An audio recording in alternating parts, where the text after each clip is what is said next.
When you say bait, isn't that the same as saying set up, set up, set up, set up? Well, in the bait and switch, the bait is the setup. Greetings, everyone. Come on in and have a seat up front for the Funny Muscle Podcast. If you're here, then you're looking to learn how to create laughs like a pro. So please help me welcome to the stage your co-host to help you do that, economics professor and open micer Chris Stifler and comedian turned author Mike Lucas. You stiff. So Fight Club Santa. Fight Club Santa. Hey, are you a fan of the Naked Gun and like the airplane like movies? They Like get old Leslie Nielsen. quick. They get old pretty quick. I like the original airplane movie because it was a surprise. Nobody had ever done anything like it before. But then Naked Gun came along and they basically ripped off American Airplane. Why do you like those? I was analyzing comedy of them last night because like Liam Neeson has a new Naked Gun came out in theaters this Yeah. week. I was going back to watch the old ones just to as a refresher, and I love that. I laugh pretty hard at the stupid puns. The nice beaver. Nice beaver. Thank you. I just had it stuffed. Let me help you with that. The when he walks into the one shop and the girl's boobs are like. Lieutenant Frank Drebin, police squad, this is my Captain Ed Hocken. Is this some kind of bust? Well, it's very impressive, yes, but we need to ask you a few questions.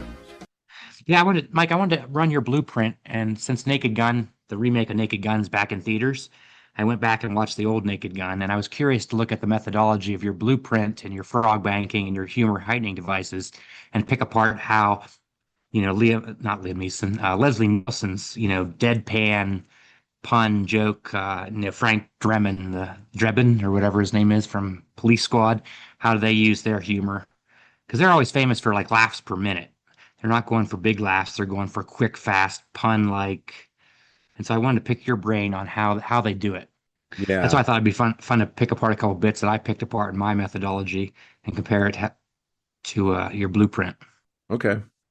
Sure. I can look at any of those things. If you know them by heart, I can tell you what the humor heightening device is. Yeah, I wrote a bunch down if you want in my notes here from last night before I did some prep for this pod. I could guarantee you it's wordplay and bait and switch. I bet you a lot of them are wordplay and bait and switch. And a lot of those humor heightening devices are used in these types of movies because they're quick and they're fast and they have a solid payoff if you do it right.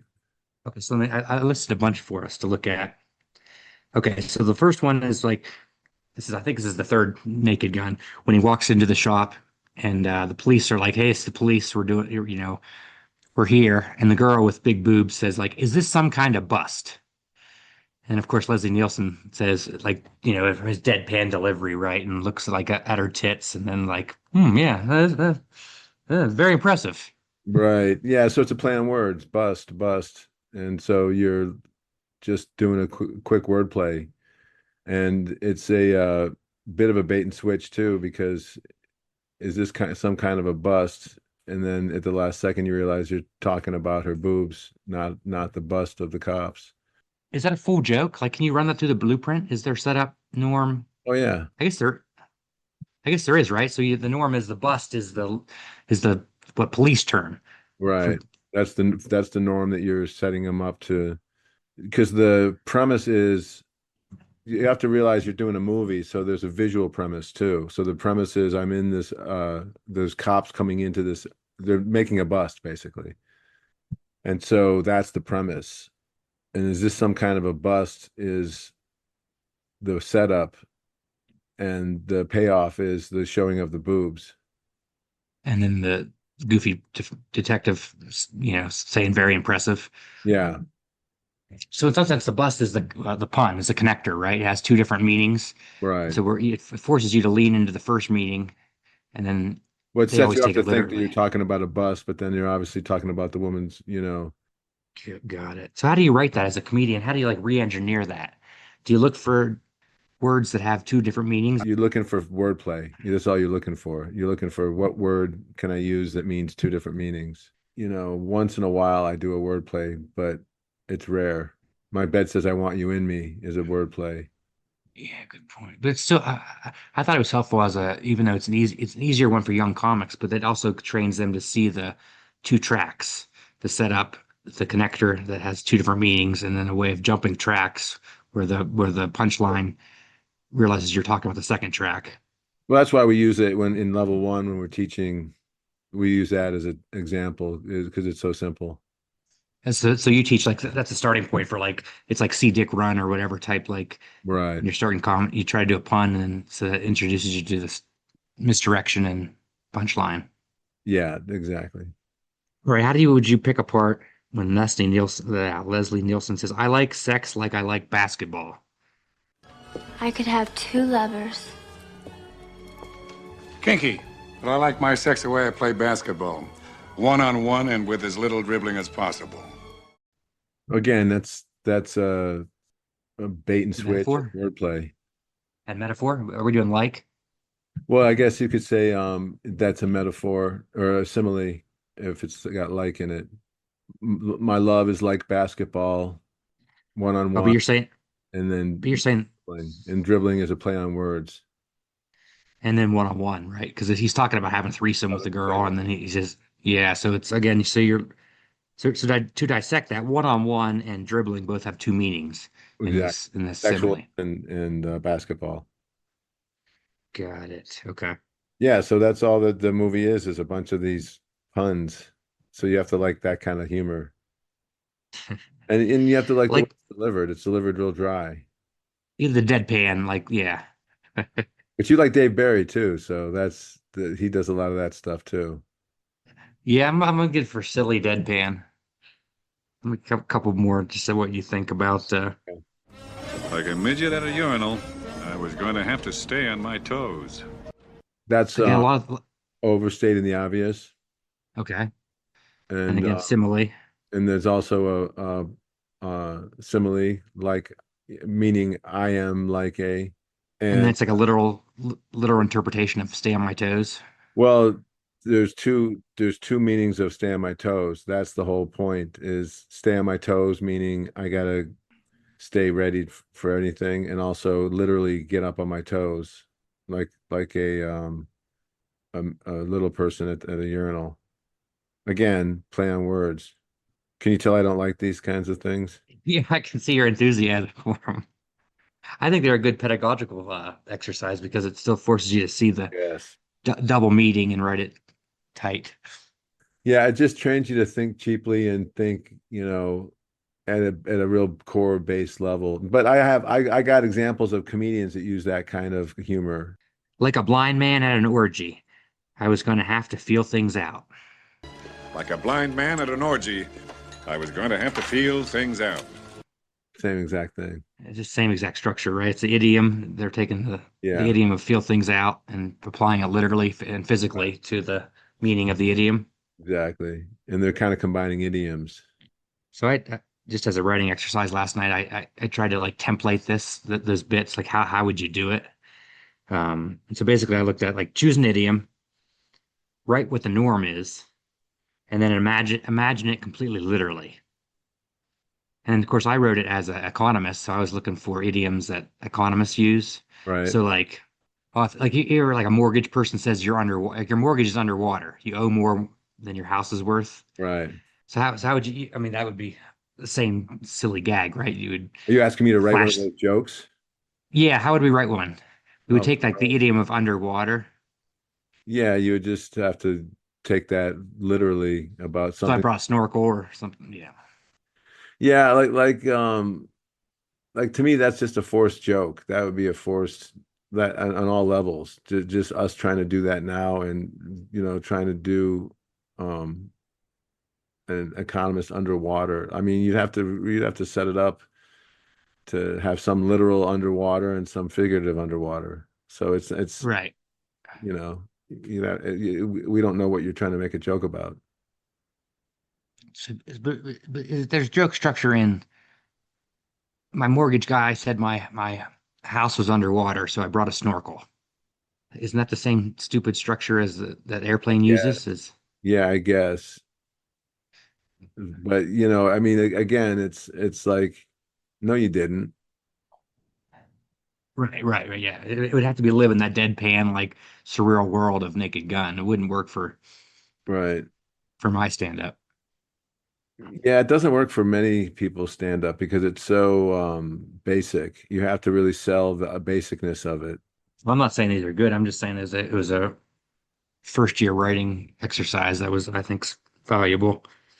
Yeah, like there's part of me that agrees with you because I like the idea of learning premise, setup, and punchline and how it works.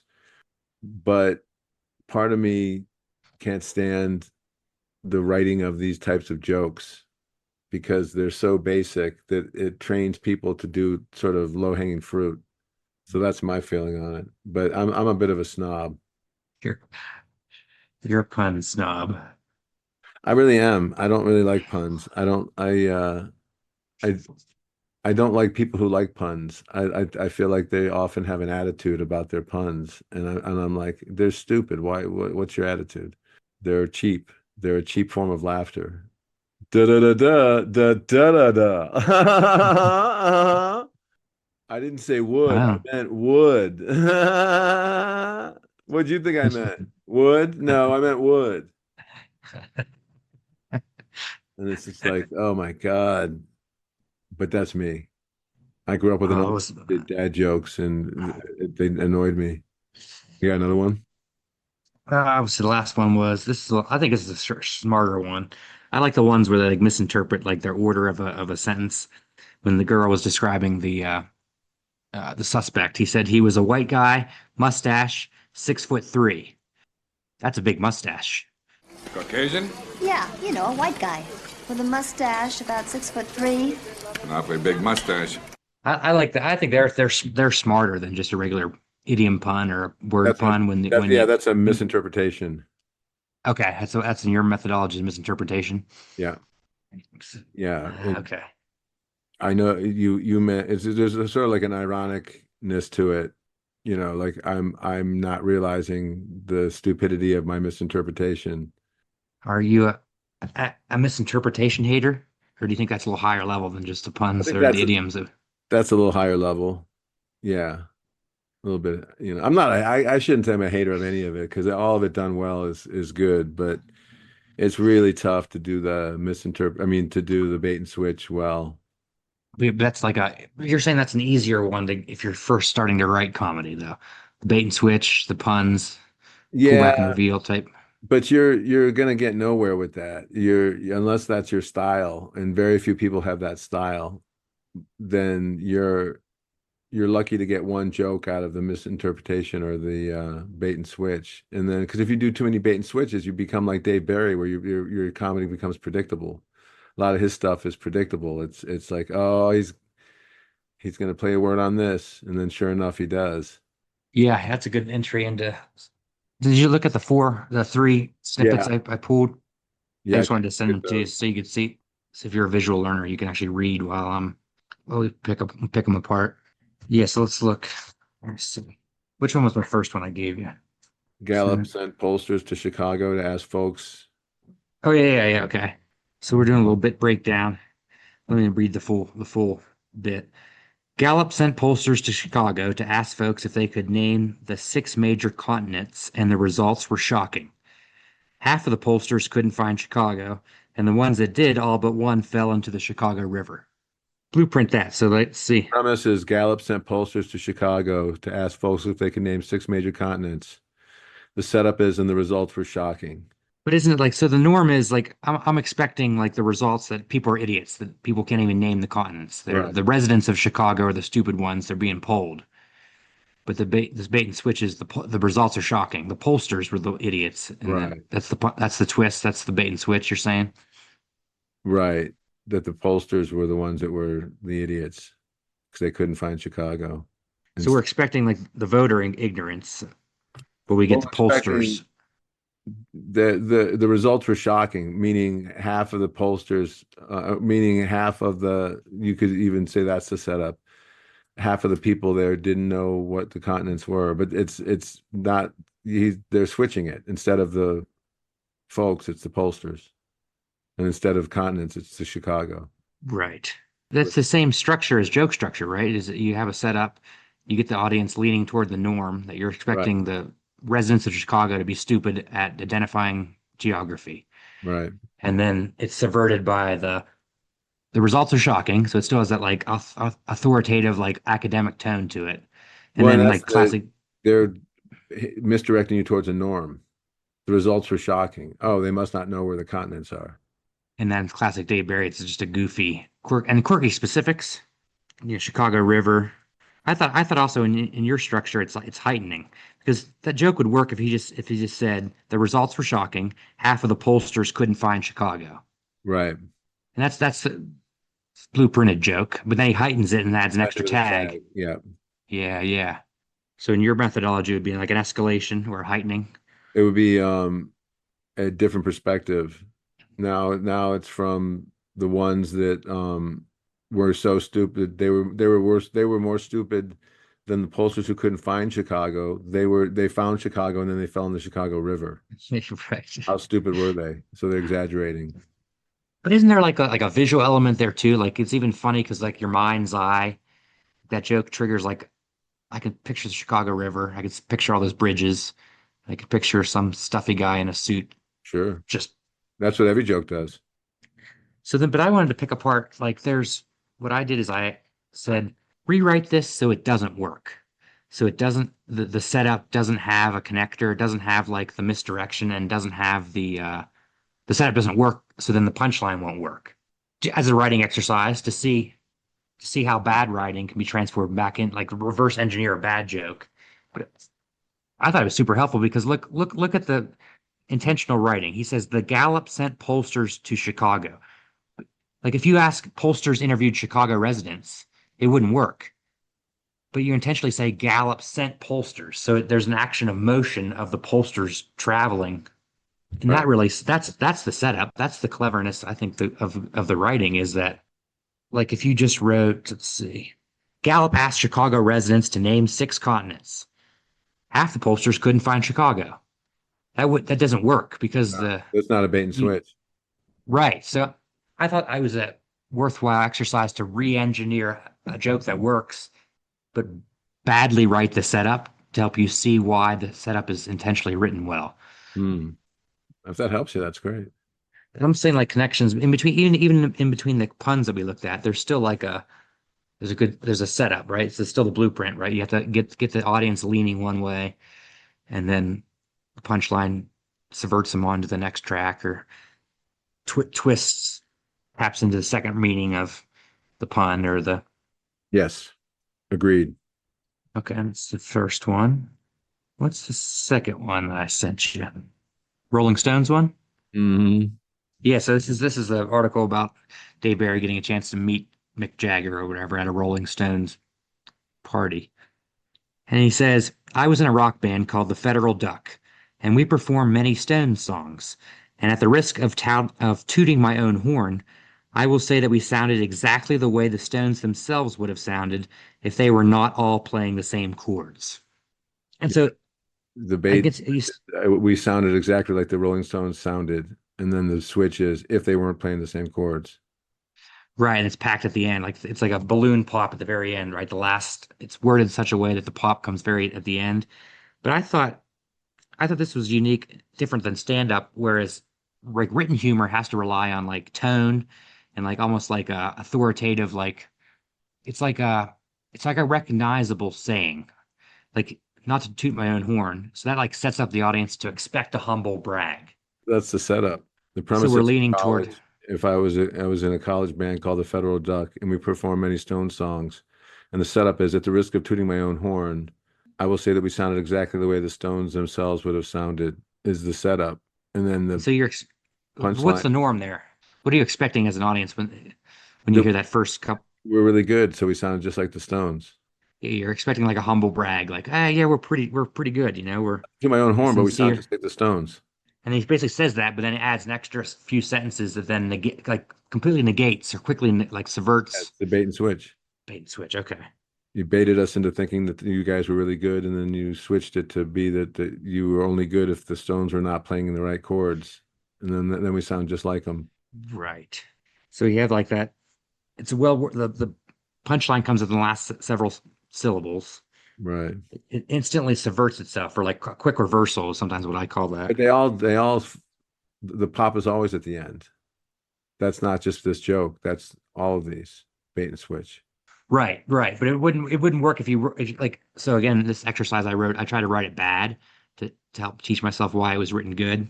So it wouldn't work if you like you said like it wouldn't be work if like I was in a rock band called the Federal Duck. We weren't that good, but we covered a lot of Stone songs. Well, yeah, Like you already if you pooched it right there. right, because you basically let the air out of the balloon, or basically There's no you balloon.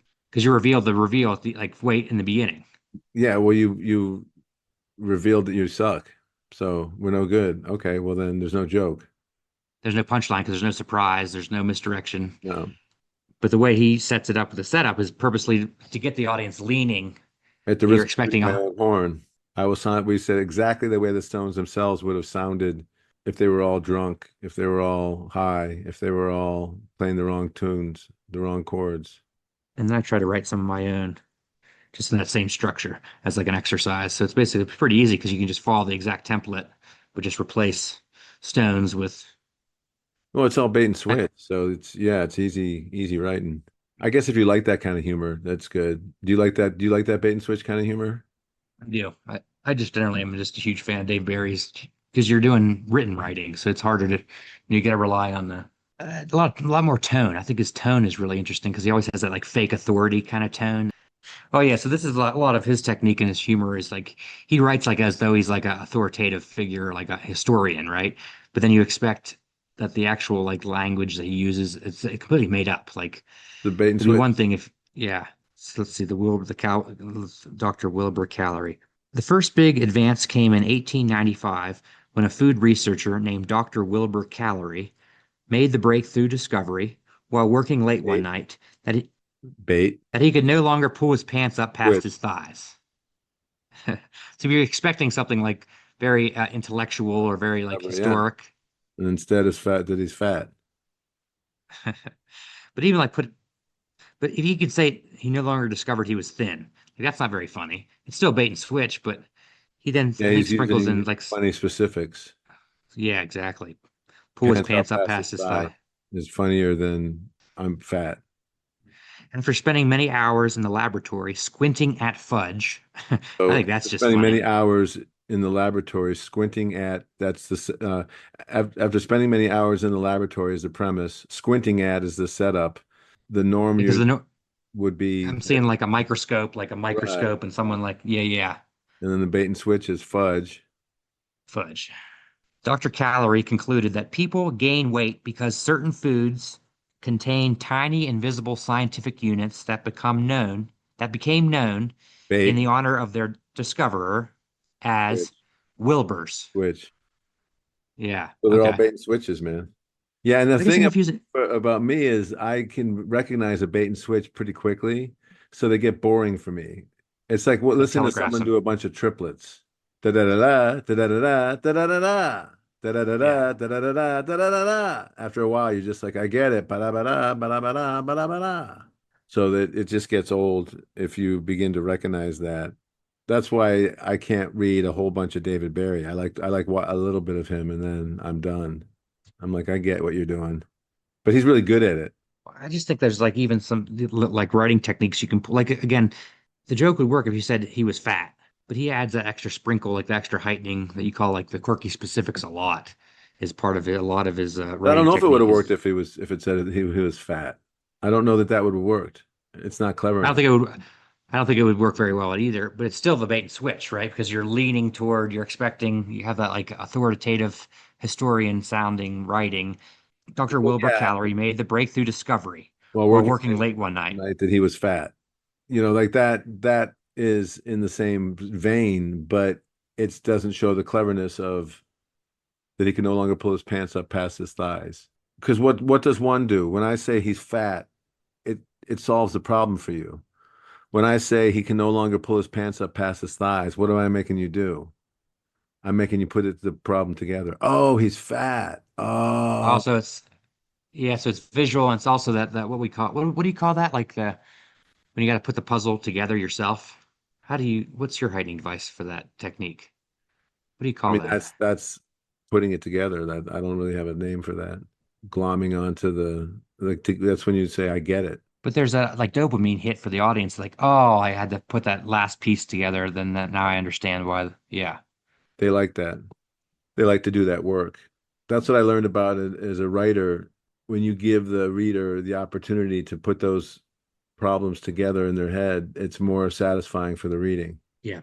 And you tend to want to solve those problems for the reader because you're trying to do the reader a service, but it's not really a service solving Also, that.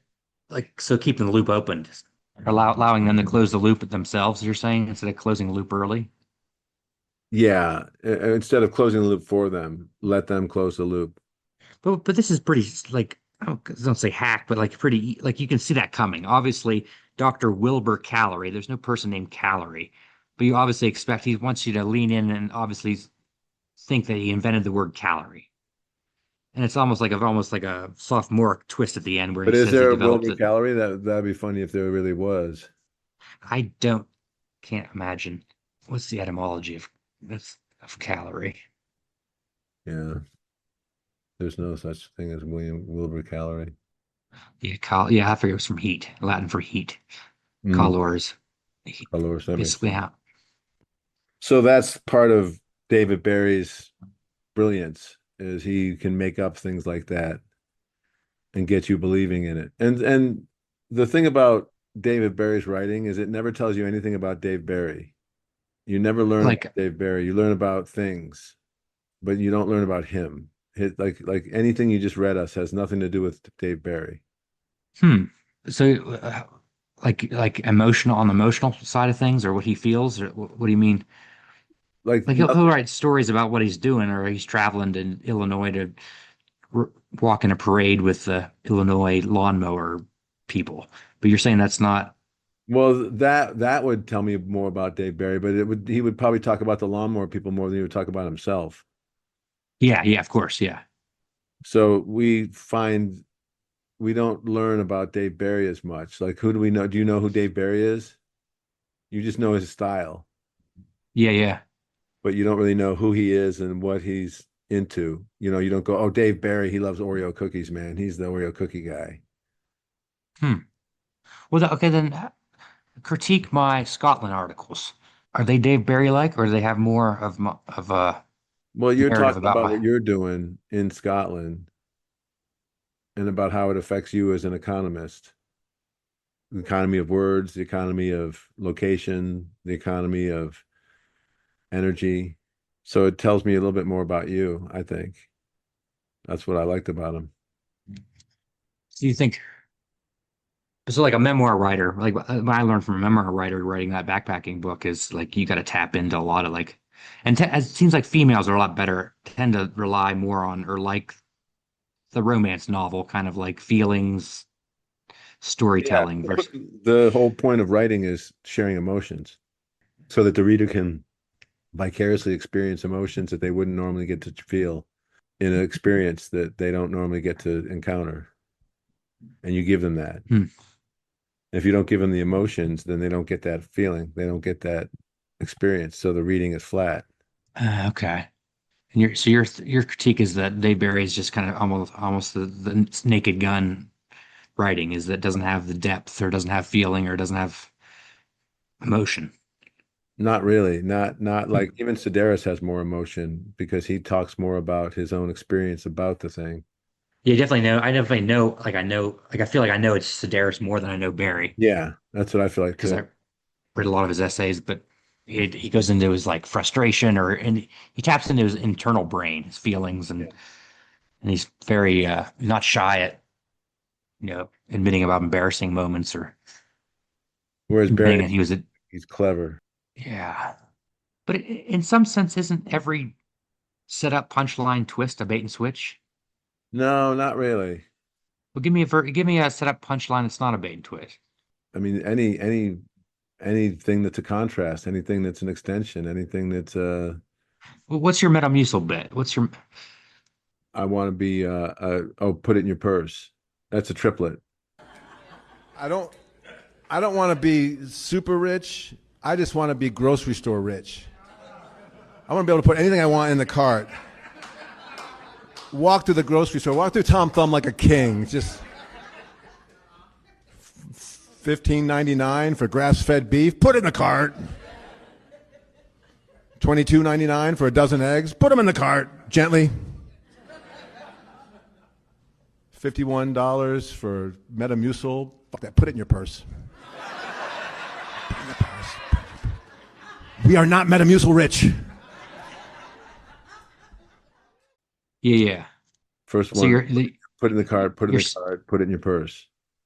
oh, so that's the surprise for the audience there is you're expecting the third one to be put it in the cart. Right. And they feel this, they laugh because they've been tricked because The but isn't that a bait and switch? Didn't you bait them into thinking they're gonna in a way, here put it in your that the triplet is in a way a bait and switch. You're baiting them to think it's in part of the triplet, the pattern. All right, so here let me I'm gonna play you some bait and switch comedy. Okay. Things change when you get married, right? Who's married? Clap if you're married. Yeah? You're married, right? You know. You have to learn how to compromise, am I right? Yes. We learned early on in our relationship that I like to sleep with the window open, and she used to like to sleep with my roommate, and that was a problem. So we had to compromise. Every morning I wake up, I lean over, I kiss my wife right on the forehead, and I say, "Good morning, Susan. I want you to have a wonderful day." And it's fun for me because her name is Carrie, but it makes me laugh every time.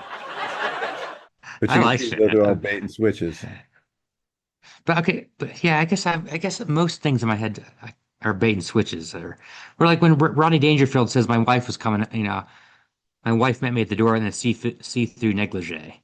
The only problem was she was coming home. Is that our bait and switch? Yeah, a little bit, yeah. I asked the bartender to surprise me. He showed me a naked picture of my wife. Bait and switch. Bait and switch. Okay. Yeah. So a lot of the humor you like is bait and switch. I guess so. So here's another one. The footage of the president unable to recall simple facts must have been brutal to watch.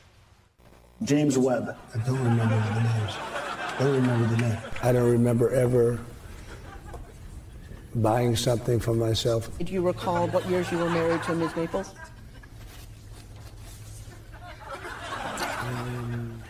I don't remember that. It's Trump, not Biden. All right. So yeah.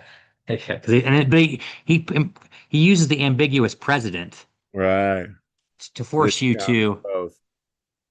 But that's the magic, right? That's the mystery behind the curtain is you did all the magic first before the punchline. That's the misdirection. Yeah, you're figuring out how to direct them into thinking the obvious answer. Oh, I'm talking about Biden. I even showed you a picture of Biden, but we realized, the thing I'm so mad about I'm mad about Trump. So you're picturing people who like Trump being mad at Biden and realizing it's about their own guy. Well, I mean, that's what Attell has that when he says he's like, don't worry, I'm a Biden guy. And then he quickly reverses it. Hunter Biden. That's a bait and switch, right? Yeah. And a very tight bait and switch. Yep. So here's a quick bait and switch. I haven't had a drink in 18 months, right? I don't drink anymore. I think if you've watched my career, you have seen that I have had struggles. It's all bait. I did some of my specials. I was drunk during the whole specials. There was a couple of specials I blacked out straight afterwards, and I don't remember the fucking special. Bait. I had years that I was good, and then I got a handle on it, then I couldn't get a handle on it, and then it got away from me. It's been a struggle I've had for many years. Big bait. And so I want to talk to you about something really important. And I know a lot of you won't like me talking about this, but bait. I had something come into my life that throughout my life I've always rejected. And this has changed, has given me weed. How fucking good is weed? I had no idea. So there's a bait and switch. Religion, weed. Oh, you're expecting that to I found Jesus after I got sober. Yeah, exactly. So then I guess, but when you say bait, isn't that the same as saying set up? Well, in the bait and switch, the bait is the setup. So I guess I'm just a big bait and switch guy. You really are. But I'm not like an act out guy like you are. No. Or a premise, like apply a premise into another world type. Yeah, and the bait and switch, I mean, Tom Cotter, Jim Jeffries, Jon Stewart, those are all really big names in comedy, and they're all doing bait and switch. So it's not a amateur move. You know what I'm saying? Like just because I don't like it doesn't make it an amateur move. It's just really difficult to do it in a clever way that doesn't piss off the audience into feeling manipulated. We really like Tom Cotter and we really like Jim Jeffries, so we don't get mad at them for manipulating us. I really like the let's sleep with the window open and sleep with other men or whatever. But there's even All deeper, right. like there's what's that called? I think that's called a zeugma. And actually, like if you look at like very pedantic English definition of that, where like the like the verb works with both clauses in a different way. Mm. Let me zeugma, zeugma, zeugma, a figure of speech in which a word applies to two others in a different senses. You know, this classic, you're either going to leave the room in a huff or leave it in a cab. So leave. Or we can either stand, what's Ben Franklin or someone says, we can either stand together. No, we can either hang together or hang separately. And he's saying literally go to the gallows. Right. I get that one. She opened the door and her mind. So open applies to the door and to her mind. Yeah. You're giving them a chance to finish that sentence, that thought. Yeah, I call that the Betty Crocker effect. When like people think they make a cake because they add the eggs in the cake mix box and they feel good about it, but I mean, Betty Crocker could just put powdered eggs in the mix and you wouldn't even have to add the oil or the eggs, but consumers like it because they get that. They get that feeling. Yeah. I'm a baker. I'm a baker. You're allowed to do whatever you want. I use zeugma. I use words like zeugma. Right? that really pulls them in. This guy's the zeugma guy. Hey, Zeugma guy. Zeugma. Do it, Zeugma. Do the Zeugma bit. Relate two things to the same thing, but differently. This guy's great, man. I love him. All right, buddy. All right, brother.